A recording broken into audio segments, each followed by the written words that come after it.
Welcome to today's live chapter reading of Tidal Lowe by K.M. Lowe. Prologue, Hardly. How on earth did my life become so messed up? I had it all. The house, the fiancé, the great job. Now I have nothing. Well, I still have the fiancé, more's the pity. My life has become non-existent because of its obsessive ways. I was an English teacher, teaching 11 to 18-year-olds in secondary school in Glasgow. I used to make the 50-minute commute there every day from Stirling. It was something I loved. I woke up happy every morning, knowing I was doing something I wanted to do. Then along come Martin. He was a real estate developer. All was great in the beginning, but I think the power of him becoming a partner in his company went straight to his head. Because life changed. Now I must work from home as a freelance editor because it's the only thing I can do to bring in an income. I can't leave the house without him. The few times I have nipped out on my own, it caused World War III, and I ended up with serious injuries. I can't even speak to my friends without him around, so now I don't bother seeing anyone because he just growls at everyone, and it's uncomfortable for them and me. I'm living like a recluse. My family is concerned about me, but what do I say? Oh, yeah, you have every right to be worried about me. My fiancé is beating me to a pulp when nothing goes his way, and he despises the ground you all walk on. That would make for an interesting conversation, one where my older brother Gavin would end up in prison because he would kill Martin with his bare hands and enjoy inflicting pain on him for everything he did to me.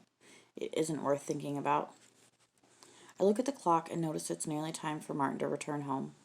My heart feels like it misses a beat. The butterflies swarm in my stomach, and they're not the good kind. They're the kind that appear when danger is near. I try to steady my nerves. I've got everything prepared. His dinner's in the oven, the housework is done, and I'm dressed in something my grandmother would wear. I hate the way that I dress. Anything I used to wear annoys him. I'm a slut, a whore, someone asking for trouble. And nothing I ever wore was provocative. I dressed casually most of the time. I was a school teacher, and I dressed impeccably to make a good impression on my students. I didn't like to show a lot of skin back then, but now I might as well be wearing a snowsuit all year long. The only time my skin is free to breathe is when I take a shower. Even then, it's a quick shower, so I don't waste water, which will cause more arguments and possibly more bruises to add to my collection. Safe to say that my life is in existence, one I'm getting so tired of. I feel older than my years here, and I fear if I don't do something to get away, I'll end up dead. I save the document on my computer and close it. Martin doesn't like me working on anything when he's home, but he can ignore me and work through whatever he likes. He's a hypocrite.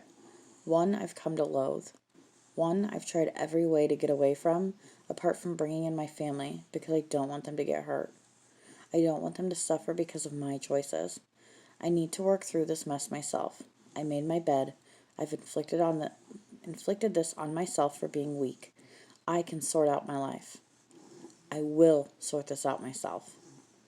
The front door slams shut, and I jump.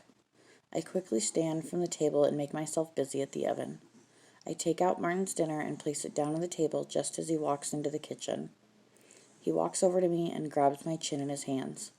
I look into his navy eyes and cringe when I see the deep, dark menace I've come to know. He looks pissed off, but that's nothing unusual lately. He's constantly pissed off. The man I once liked is long gone. Hi, I stammer. I hate how he makes me feel weak and out of control. I was a strong, independent person before he changed me into this quivering wreck. Now, I'm a shadow of the person I once was. I don't like the person I am now, and I can't see me ever being the same again.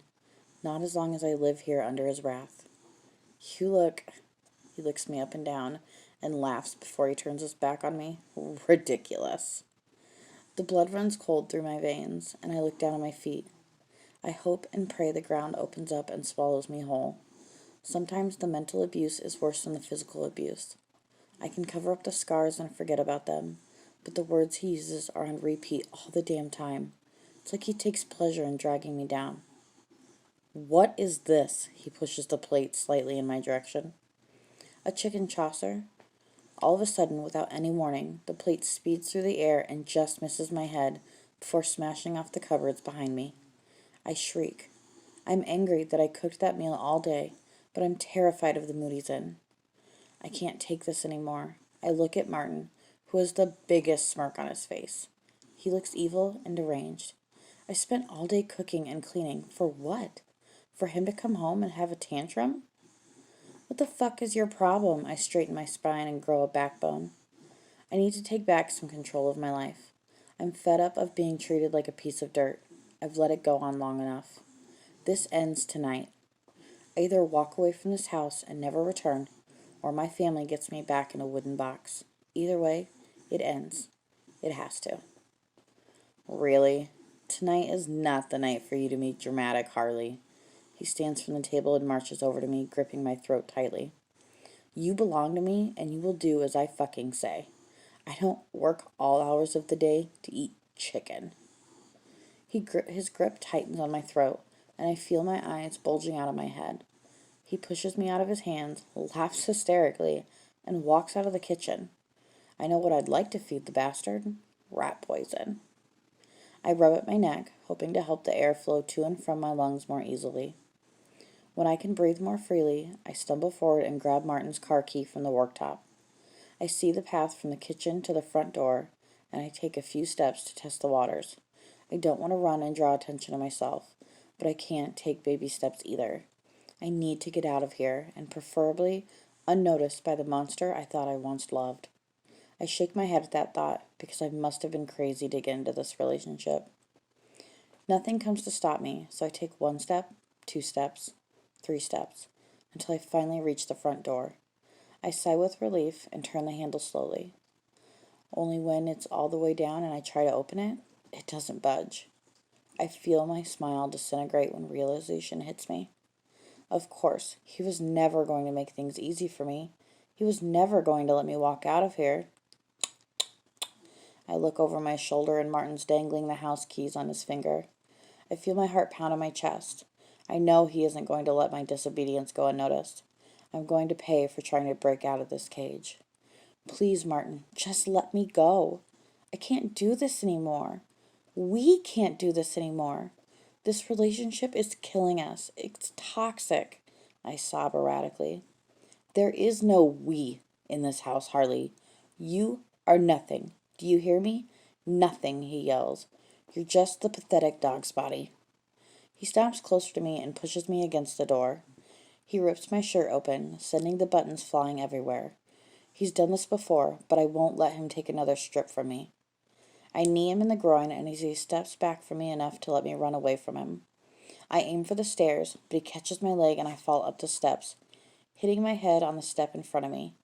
My head feels fuzzy, and my vision swims in and out of focus. I try to stand up and run, but Martin rounds on me from behind and pushes me into the stairs. Trying to break free from him, my face burns from the friction the carpet is causing. I feel like my back is going to snap with the pressure he has on me. The need to get Martin off of me is heavy, but his weight is even heavier. I have no chance of getting him off of me, not with how fuzzy my head feels and the nausea floating around my stomach. I'm defeated before it's even begun. You will not leave me, bitch, he spits into my neck. He grabs the back of my neck with one hand and holds me down like someone would a wild animal. His spare hand rips my trousers and pants down to my knees. It's at this moment that I give in fighting this. The power is being drained from me by the second. He is going to win. He always wins. This is mine. He grabs my crotch and rams his finger inside of me painfully. It's like he gets off on hurting me. The tears fall down my cheeks relentlessly, and my mind drifts off to another world where fluffy unicorns and glitter is the worst that can happen. I like my make-believe world. Life would be so much better in my other world, away from all that's evil, away from this man. 1 year later. Looking out into the schoolyard where children play, it's always a happy place. Children are carefree and joyful. It's a time I can remember easily. Growing up, I wanted for nothing. I had everything I needed, including the love of my family and friends. I was one of those kids who looked forward to becoming an adult, living independently. But life changed quickly when reality hit me square in the face. Literally. That first night when Martin came home from the pub with his colleagues and burst my lip should have been a wake-up call for me, but I forgave him time and time again. I'm sorry, Harley. I don't know what came over me. It was a terrible mistake that won't go happen again. I promise. Please forgive me. Miss Harrison, I look over my shoulder to the open door towards one of my students. Thankfully, my memory was broken before I could get stuck too deep. Yes, Charlene, what can I do for you? I clasped my shaky hands between my knees to hide my uneasiness. Do you have that extra work you said you'd have for me today? Ah, yes, of course. I removed my real-life mask and put in place my teacher mask, where I hide everything for my students' sake. What am I saying? I hide away from myself too, because at school, I'm just their teacher. I don't have to be anyone else. My students don't expect anything from me other than the person they've come to know and like, the person that teaches them everything they need to know about English. I stand from my desk and open my bag. I take out the folder I put together for Charlene to work on while she's away visiting family. The poor girl lost her mom 3 months ago, and I've made sure to do all I can to help her study for her GCSEs next month. No child should have to bury a parent, especially not at a crucial stage of their learning. But cancer doesn't care whose door it knocks upon. Here we go. I've written down my email address on the front page in case you want to ask me anything when you're away. Thanks, miss. I appreciate all you've done for me. You've made me realize that English is the route I want to take when I leave school. I feel the pride soaring through me. If I never do anything right in my life again, Charlene's words will echo in my head forever. I'm glad I could help you. Don't hesitate to contact me if you need anything at all.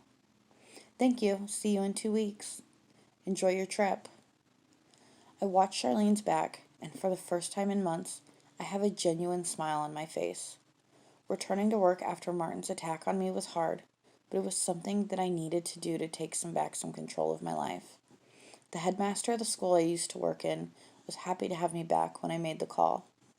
I commute daily and enjoy it. It's amazing what a bit of freedom does for the soul. Each day I take a piece of me back, but I doubt I'll ever be whole again. Too much pain and heartache were caused at the hands of someone who was supposed to love me. Miss Harrison, there is a visitor for you in reception, the receptionist says over the speaker. I head out of my classroom and make my way along to the office. I have no idea who could be here for me, but it's only my family who know where I work. I reach reception and see my brother Gavin lean against the doorframe. He looks up as I approach. Thank you, Mrs. Digby, I acknowledge the receptionist kindly. Whatever has got that smile back on your face, you need to bottle it up and save it, says Gavin as I walk into his embrace and hug him tightly. I'm doing what I love again, I smile brightly. Sign in and come along while I pack up my things. I motion for him to follow me to my classroom. What are you doing here, Gav? I just landed about an hour ago and I had to come and see my favorite sister. It's like 4 knocks to get in here. Your only sister, I laugh. And it's all security measures now. It keeps us and the kids safe. Gavin is a pilot and he spends much of his time in the air flying from country to country. How are you doing, honey? I shrug and sit back down at my desk. I'm okay. I'm much better.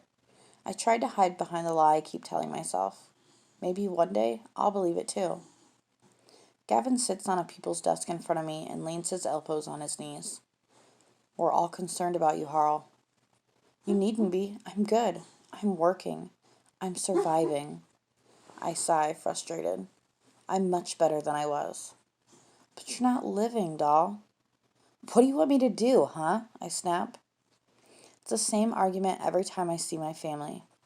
I think they expect me to be jumping through hoops, swinging from trees, and partying on a school night, none of which was ever me.